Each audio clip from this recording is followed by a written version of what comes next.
Okay, and yeah, if you didn't get the memo, this is clearly not chip music. It's not.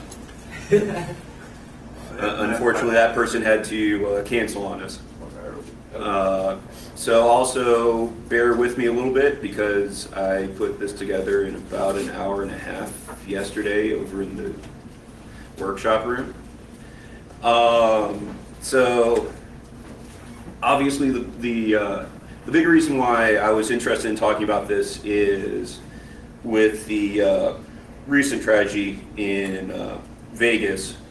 A lot of people have been talking about bump fire stocks and going, oh my God, you can buy these things that make your rifles turn into machine guns and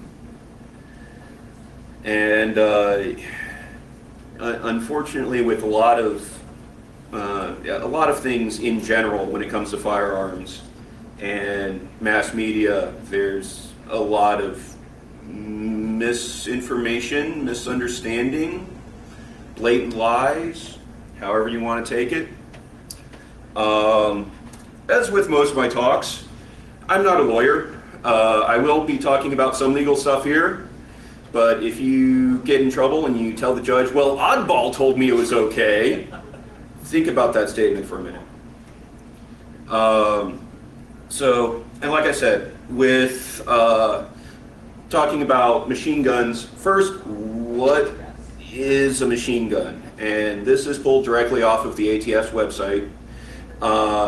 Any weapon which shoots is designed to shoot or can readily restore to shoot automatically more than one shot without a manual reloading by a single function of a trigger, which means you pull the trigger, you hold it down, and it keeps going bang, bang, bang.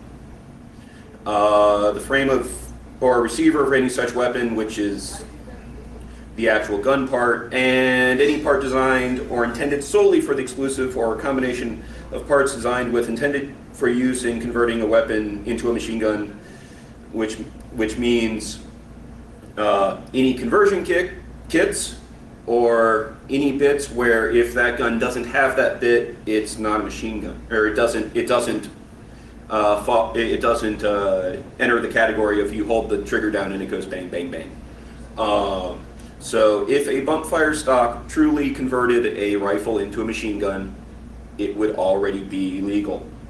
And any combination of parts, blah, blah, blah, with that last bit basically means if they catch you with, well, I have these parts for a machine gun and these parts for a machine gun, but I haven't put them together, the ATF doesn't care. They'll say, you're still in possession of a machine gun as far as we care.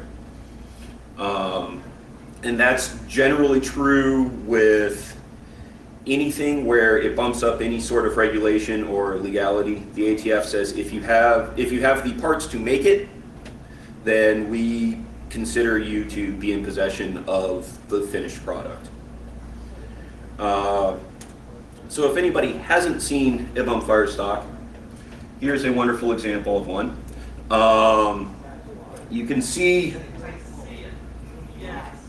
So can I shift this forward without destroying anything? Okay, I haven't actually opened up that can of soda yet. There we go. Okay. So you can see there's a little bit of gap here, and that really doesn't look like that's original. And so what happens is when you fire the gun, the entirety of everything in front of this bit right here scoots back due to recoil, which this shows it after it's been fired and compresses in.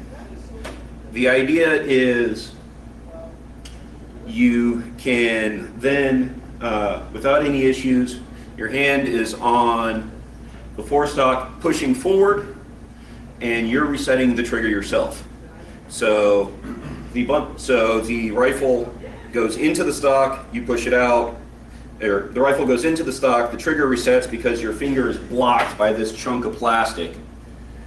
So the trigger actually comes forward while it's in that empty space, and then when you pull it forward, oh hey, your finger's still there, so you're pulling the trigger again. Does that make sense to everybody? Anybody unclear about that. Your finger doesn't move, it's resting against the plastic. Correct. And the whole mechanism moves back. The trigger unloads, and when it comes forward again from the recoil, or the spring from the recoil, then it hits your finger again, and now you just shot it again. Correct. And you can stop it by pulling your finger off that plastic, right? That is correct. You can do that at any time. And this is a wonderful animation showing how that works. And the thing is, bump fire stocks are a new way to do something that people have already been doing. Just makes it a little bit easier to do. Here's some examples, assuming my internet actually works. Come on. Oh, now you're not gonna.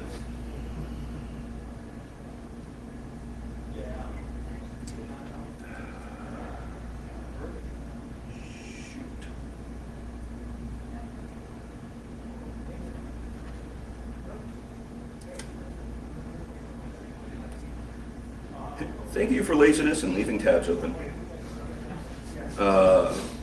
So here's an example of someone bump firing a semi. Oops, that's not actually showing on the right screen.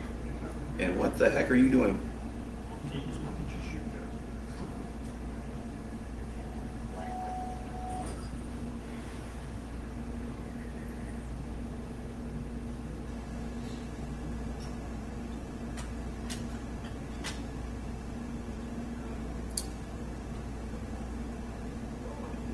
No. There it is. Okay.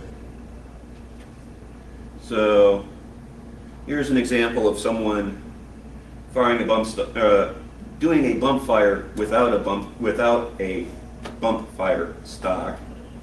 Let me actually jump forward. There we go. I think that's about right.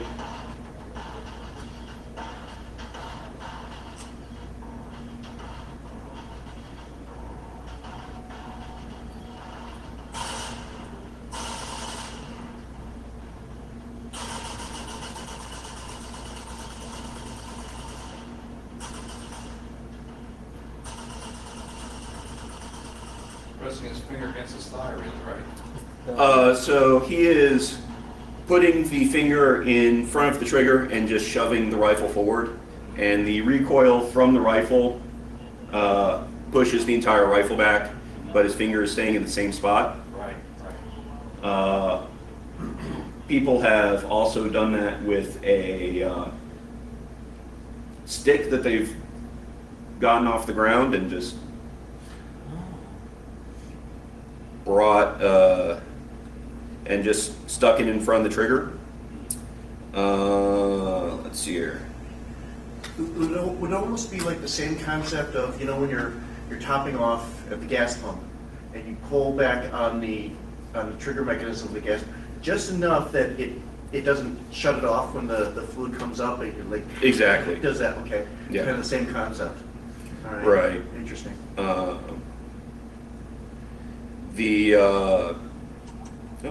Pause. And haven't there been conversion kits to turn like a AR-15 into an M16 for years? Like, they did make those kits. Those kits are now, assuming that they weren't made before 1986 and registered with the federal government, they're illegal. Right. And even the ones that are legal are prohibitively expensive. Really. Yeah. Well, it's the whole thing of just the scarcity of, well, it was built before '86, and you're not going to get any new ones. Right. The bump firing from the hip is pretty easy. There are also folks that have figured out how to, without a special stock, doing it from the shoulder. So to add a little bit of accuracy as far as to what you're aiming at.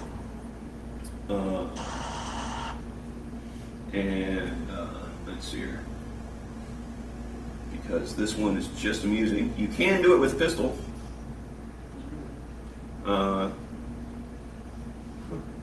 You don't have to be quite as big as that guy to do it.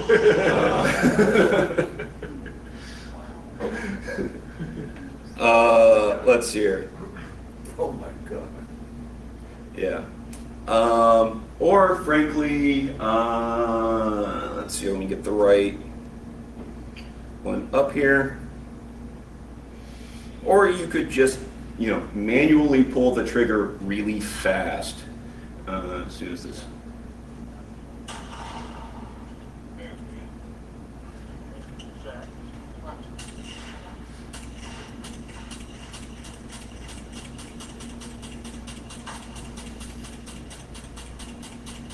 Someone did try to bump fire this, but a 22 just doesn't have the recoil to do it. But yeah, that's me, and my finger isn't as fast as some people I know. Let's see. Now for my next trick, I will leave that up there. Did you go to Knob Creek this year? I have not. Every time I see it come by, I'm just like, dang it, I forgot about that. That's here. Also, not a machine gun. And you can kind of see the hand crank right about there. The ATF has determined that, oh, if you're manually still having to do something, that's not holding the trigger down. Now, this is one of those situations where if you put an electric drill attached to that handle, well, then you've committed a felony. But So that still counts, because the cam in it is still, at least with like the conversion kits, it's still moving the trigger on the gun, so you're holding down. So it's the question of, are you manually doing something, or are you just pressing a button and holding it down? Okay. So it's the most literal definition of machine gun. Right? Yeah. So if you gang five of them together with gears and pedals, and you start pedaling. Find something to that with. that gets, as far as how exactly you design it, it might be legal. But yeah, as long as it's, and as long as you're cranking it a little bit, it goes bang, and you have to crank it a little bit more before it goes bang again. As far as the ATF is concerned, that's a semi-automatic weapon and not a machine gun. Which has caused people to, because unfortunately Gatling guns are super expensive, both to purchase and to feed, because they're usually in the old-timey ammo, which is, you're looking at $1 or $2 a round, and when you're firing 600 right. So of course people have gotten a little creative, and you can buy a wee little crank to put in the trigger guard. Really? Yeah. It's a little cam in there, right? Yeah. Sure. Yeah. Here's a picture of one not attached to anything. So yeah, as you turn it, the cam turns and the teeth. Is that illegal? That's perfectly legal. It's perfectly legal. It's perfectly legal, because again, you have to manually operate it.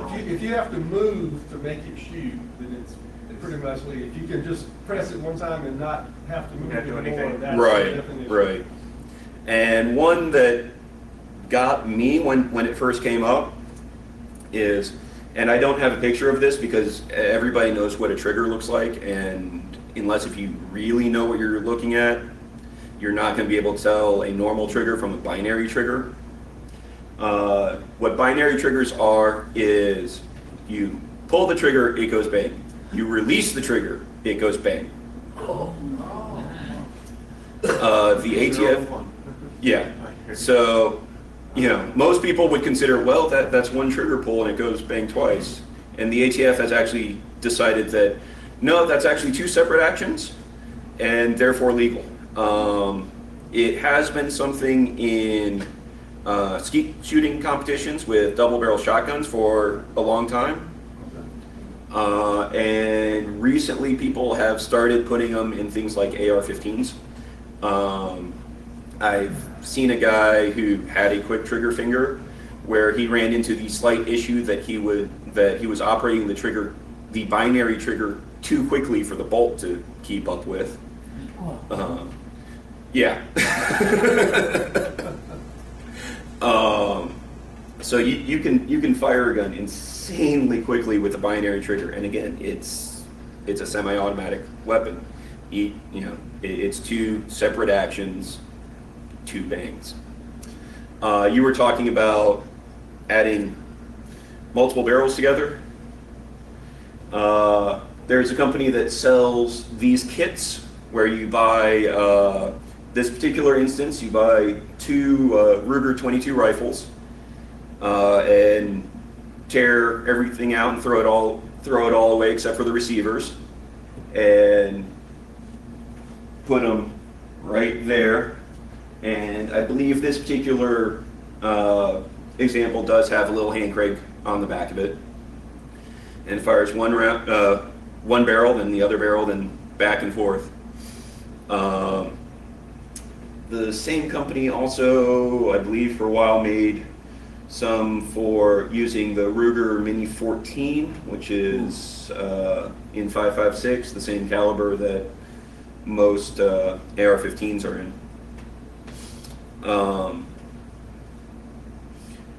And then there's the true loophole guns.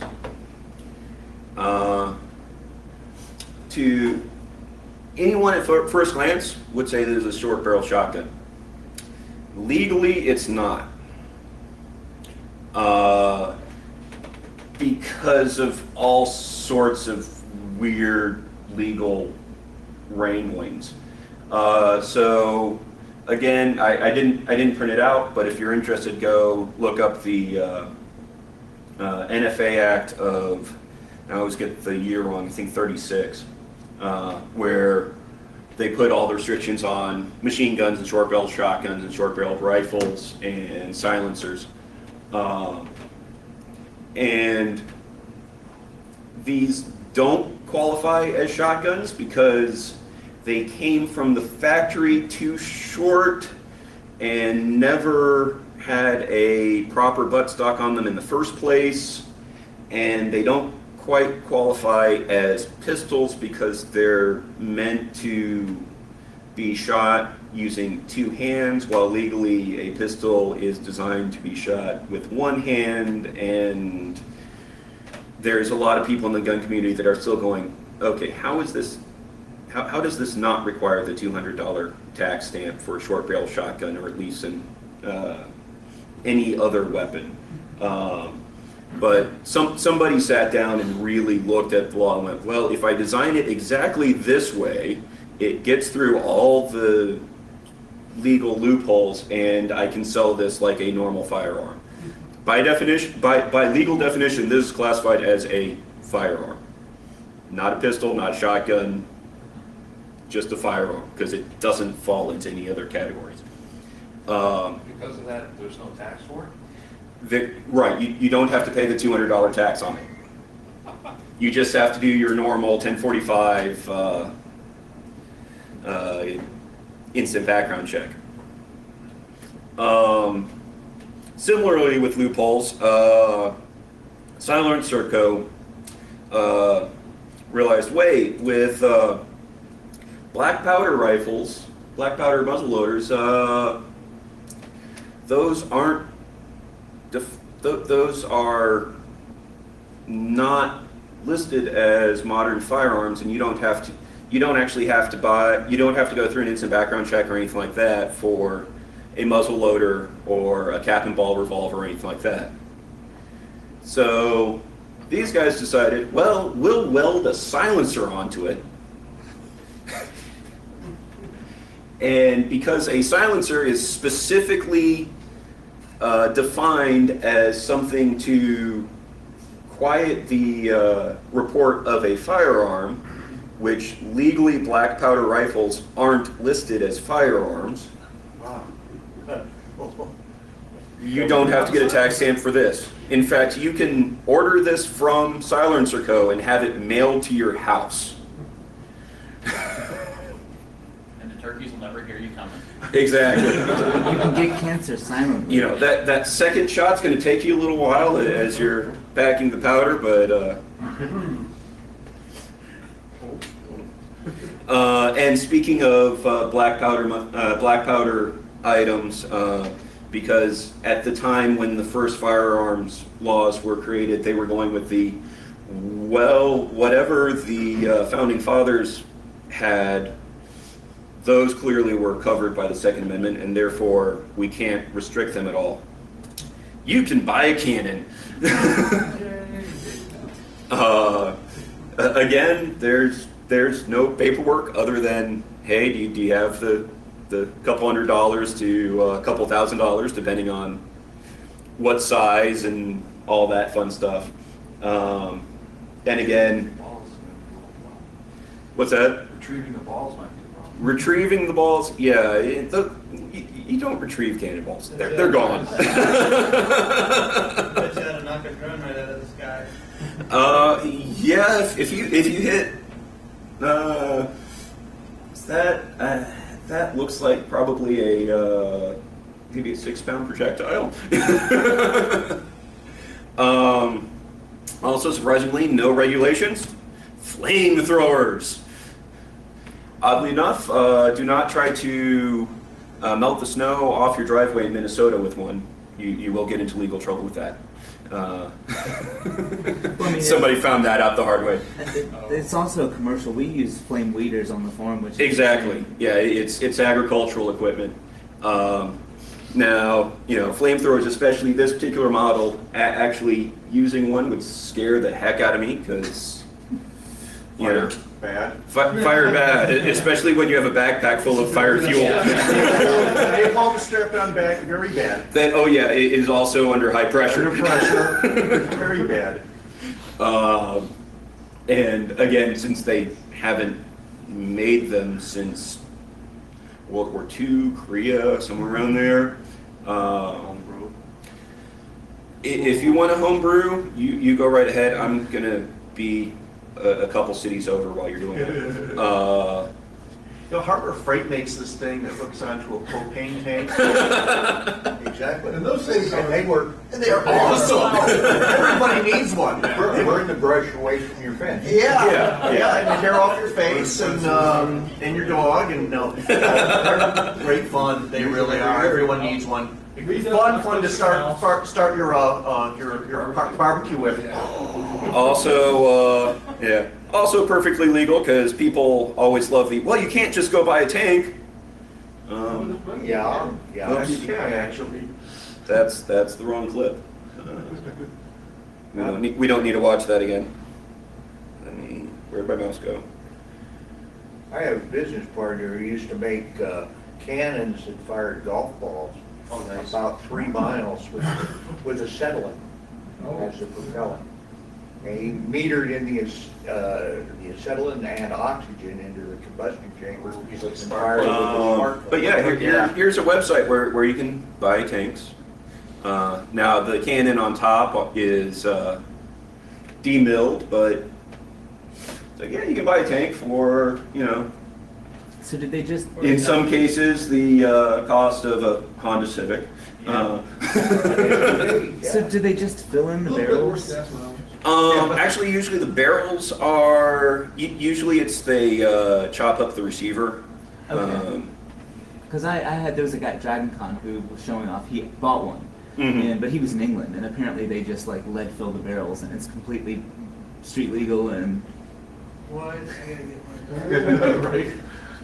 So whether it's street legal or not, that depends on this the wasn't tank. like a full. Tread, you know? like the Yeah, that some- the ATVs Yeah. or the APCs or something like that. Yeah. Like an armored car, right? Yeah, I think I know what you're talking about. Yeah. But yeah, I've gotten into arguments with people before. It's like, no, you can't buy tanks. Yeah, you can. No, you can't. Here's a couple websites. There's a guy who bought a military jet. He basically purchased it, and he was like an F-16. Purchased this, all in surplus, and then combined them together and built it. So he has a legal civilian F-16. That's common in private aircraft. Yeah. Yeah. That was another part of that argument was, well, you can't buy tanks and fighter planes. Really? Here's a website for that. Here's a website for that. We used to buy T-34s for $15,000. Wow. Ready to fly. Wow. Nice. Nice. Good old days, huh? Good old He also tried to argue with me over, you can't build a nuclear reactor in your garage. Yes, you can. And it's really? Because there's a forum full of guys that have done it. We've had one here.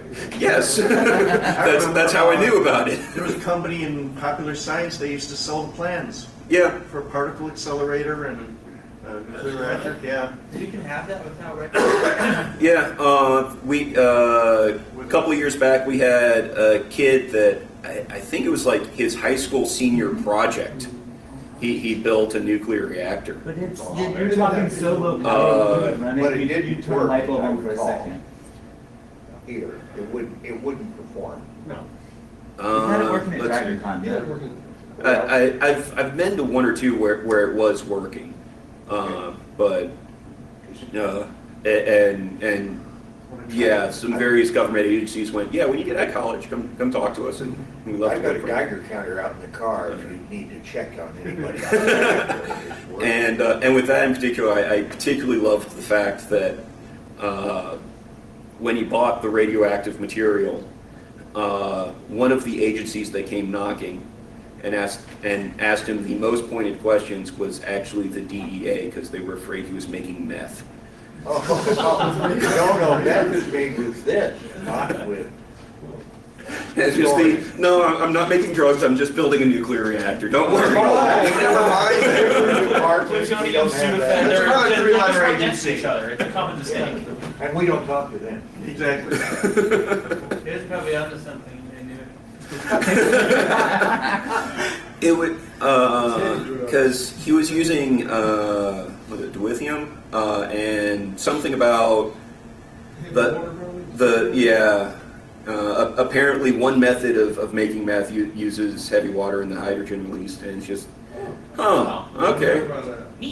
Have you what?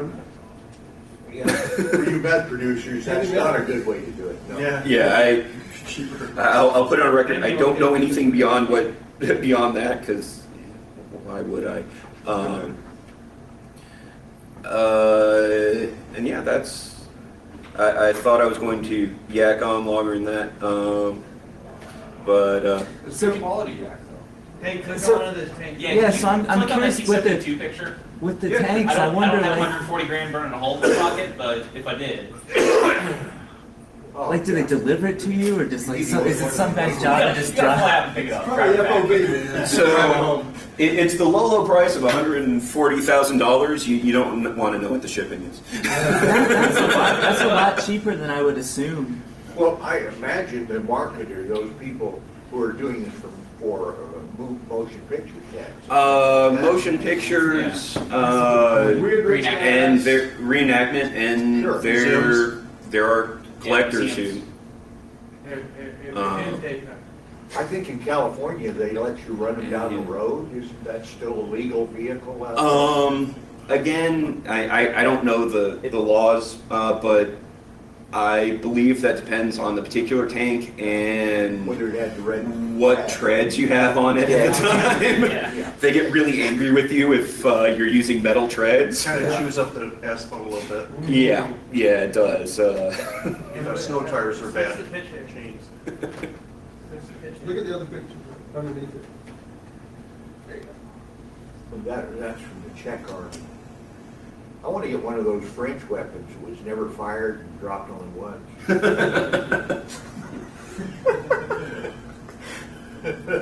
There's the engine for it. Yeah, I don't think you could take this to your local mechanic, though. Yeah, It depends on your local mechanic. Yeah, it's a diesel. They haven't So changed. for, yeah, so for Christmas one year, one of my friends got me a Haynes manual for King Tiger. Okay. Nice. So they might have other ones going around. And yeah, like you said, if it's a diesel, there's Yeah. The same. there's certain things that it's a diesel engine, it's a diesel Well, engine. and I guess with diesel Uh. stuff, you do have a lot. It's not just car mechanics, you have a lot of large equipment, and Yeah. it's probably Now, the same exact. now sourcing parts for it, that might be tricky. But the tolerances weren't as 3D good print. as we can manufacture today in your own shop. Yeah.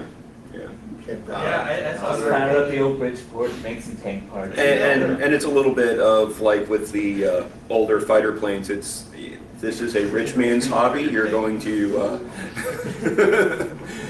especially if you want them to stay in working order, you're going to put some money into it. It's so you can casually survey your estates. Absolutely, absolutely. And use it to sow the field. Farm equipment. You can inject it on your. Turning blades into plowshares. Piling your farm. Got that much money to buy something like that, I'm gonna assume you probably have enough money to have parts custom fabricated when they break, you know? Yeah, and most of the guys that buy one of these, they probably will end up having 2, 3, 4 Of them, Well, right? of tanks of some sort. It's like your Volta. It's like you get a DeLorean, you buy 3 of them, so that you get your own junkyard, scrap pile. Yeah, have your parts tank out back on cement blocks. They gotta use Jersey barriers to hold them up. When you park them around the house, neighbors don't come over. Yeah, right. And you don't have to pay. Homeowners for security Association system. might get a People little just upset. know. Is that thing registered? Oh, funny you should say.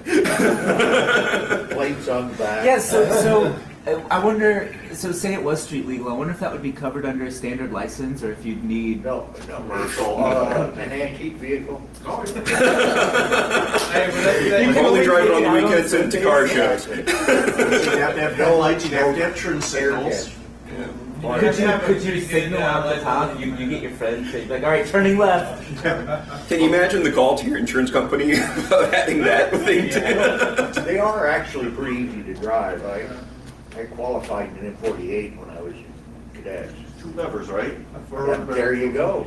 We won't have to. Same as Well, your snowmobile. and again, that depends on the model of tank you're looking at. Some of them are levers, some of them are steering wheels. Yeah. Yeah. You won't have any trouble importing it, you know, with the DOT wanting it to be crash worthy. So that's why you can't bring Beetles from Mexico in because they're not really Yeah. crash worthy. Well, my vehicle's fine. Yeah. The other guy. No matter what. No you matter do, what, everything's safe. So where's the airbags on this thing? Does it even have seat belts? Like, we never hit anything that brings us up short enough that we need airbags. With as tight as some of those tanks are inside, it doesn't take much. So anyone got any questions about anything I've showed or talked about? Or So with, since there is talk about,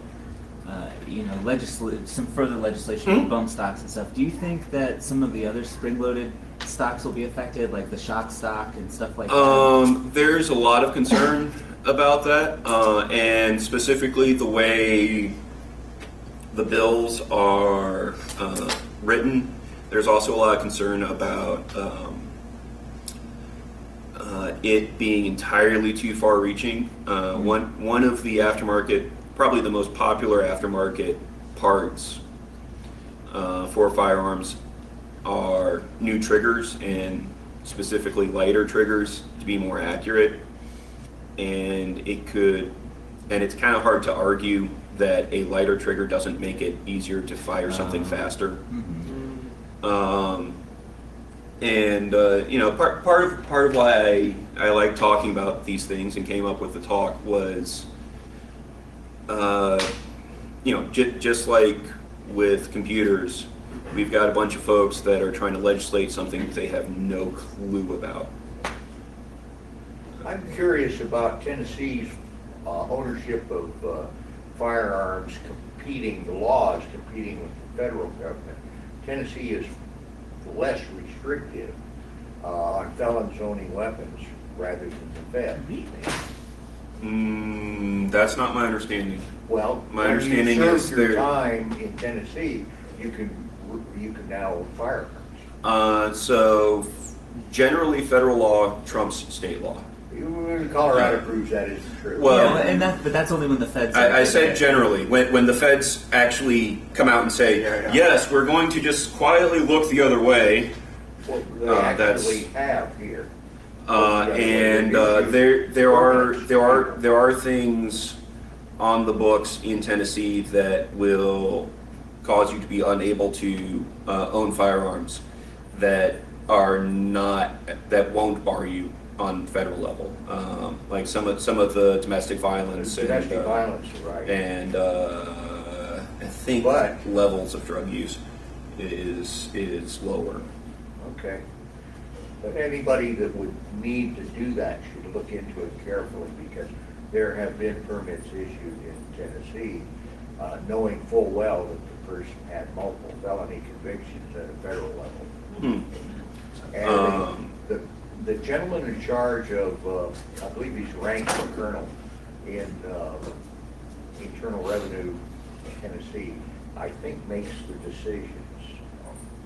So it could be like a case by case, like if you're a white collar criminal and you. Yeah, you can still have a weapon permit. Under the Department of premise that Safety. if you served your time Yeah. and you were never convicted of, quote, taking away your rights to own a weapon. And this was an after law that the government passed. You were never convicted of that, saying your right had been taken away by the government.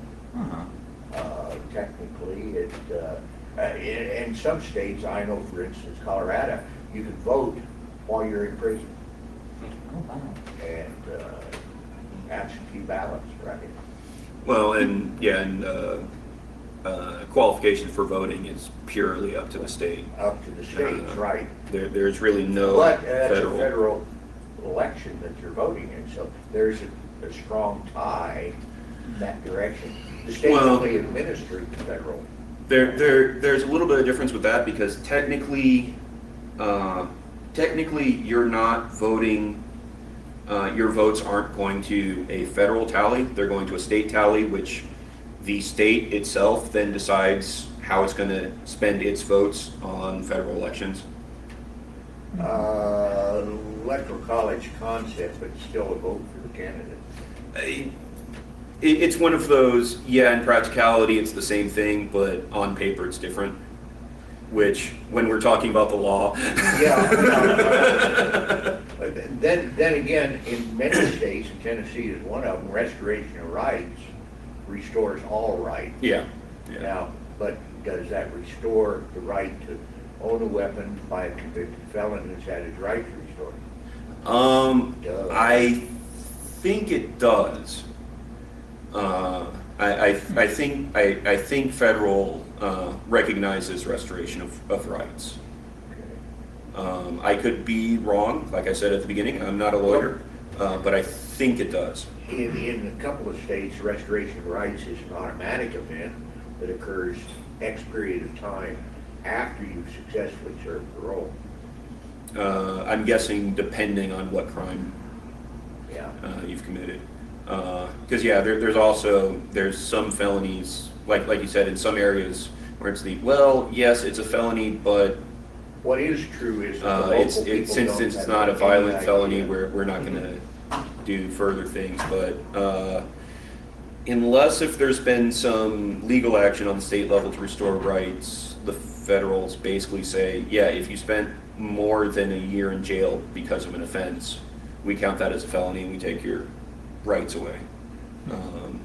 But it was never done at the court level. It was a administrative event that occurred after. Constitutionally, it probably wouldn't stand the test, I'm guessing. Although I'm sure somebody's tried it. Ever since Heller went 5-4, instead of no, this should be.